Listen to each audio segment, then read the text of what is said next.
when I first came to Dubai, I had like this mindset of, okay, pay me 60,000. My target was like 60,000 Kenyan shillings, 80,000 Kenyan shillings. I'll be fine. Oh my God, that's a lot of money I'll have.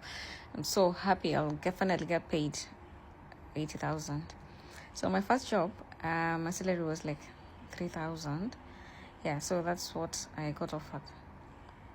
And I was so happy. I was so contented. Like I was over the world.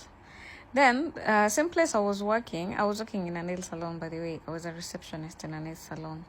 And then there was ladies coming there and they were spending like 1,000 on just on themselves. Like you come there for 2 hours, spend 1,000, do nails worth like 300, do waxing through their eyebrows and literally just pay 1,000. Like I would literally collect 1,000 from them. Okay, something else as well.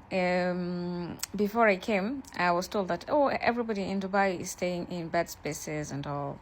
So I arrived here and then I came to learn that actually people own villas, own apartments. Yeah. I know you're just new in Dubai, so that you're feeling like, okay, these ones have been here long enough and everything. I came to realize, even if there was not people who look like me who were living in their own spaces, when I came here before, I thought everybody was just living in some shitty some shitty accommodations and all.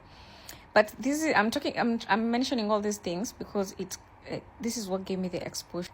When you arrive here is when you realize that 60,000, 80,000 is nothing here. That's the least of what you can earn. And this is when you realize like not everybody is living in bed spaces and all. Another thing that we also don't talk much about is the place where you land when you arrive in the UAE.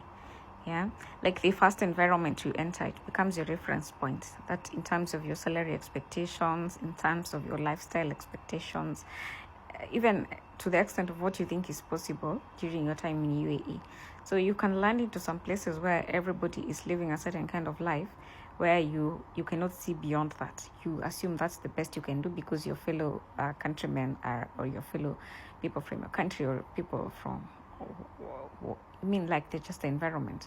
But you can land in another place that will really inspire you, where you will get to ask yourself questions. What's the difference between me and these people who are living this kind of life? So I totally believe that where you land in this UAE is going to determine the path or your mindset. And then another observation that I did is that I realized these people who are spending and living this kind of life, they were not any more intelligent than I was. I'm not saying this as a hate, but I knew a lot of Kenyans who were more intelligent than the people who I could see living this kind of work and making that amount of money, especially in the same place where I was working.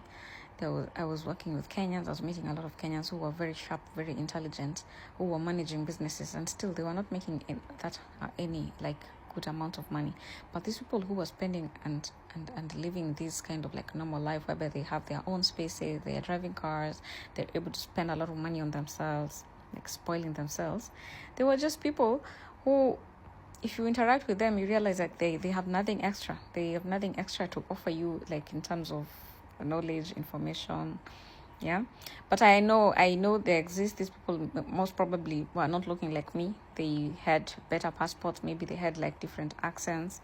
Yeah, so I know that's the main argument that usually we have, like these people have a preference and an advantage. But then, in the same case, even back in Kenya, obviously we were not all the same. We all look the same back in Kenya, but obviously we don't have the same advantage. Some people come from advantaged backgrounds, some people have connections. Yeah, they get an advantage in job positions because of who they know. So pretty much that's the same thing I had in mind here. Some people here obviously are going to be advantaged by their passports, by their accents, by whatever things that gives them an advantage before myself. Maybe that's why they were able to live such lives. So this is where the thought came, so if, let's say, we apply the same logic here in Dubai, if one door is closed because of the skin color of the passport or the accent, then instead of crawling under it, then we decided open another one, because it does not mean that there's people in Kenya who are not successful because they do not come from like rich backgrounds, they do not have like connections. Yeah. So at that point is when I gave up and decided I'm not going to try to be chosen in this place. I'm not going to be competing for job positions with people who are obviously like they make a post and say this nationality required. I'm not going to go and force myself trying to apply for that job. What I'm going to do is make myself needed. I'm going to put some value in myself, and I'm going to use this value that I take for myself, learn this skill, learn something, and use it to help a company to make an extra dirham. That way, you're giving some value, and that way you're needed. And you don't need to be chosen because of your color. You don't need to be because you're providing them some value already. So if you make yourself valuable, opportunity will start looking for you instead of you looking for the opportunities. If you do your research very well, you realize there's some Kenyans who are holding very huge positions here in the UAE. They're managers. They're not just managers. Managers, anybody can be a manager or whatever. But these people have some exceptional skills that they're helping companies make changes, make big business. Yeah. So anybody can do this.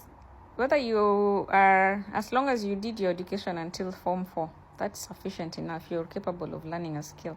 You're capable of packaging yourself to provide value. This is a hub.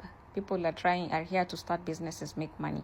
So because we cannot afford to make the businesses here, we can help the people who have made business here grow the business and provide this value.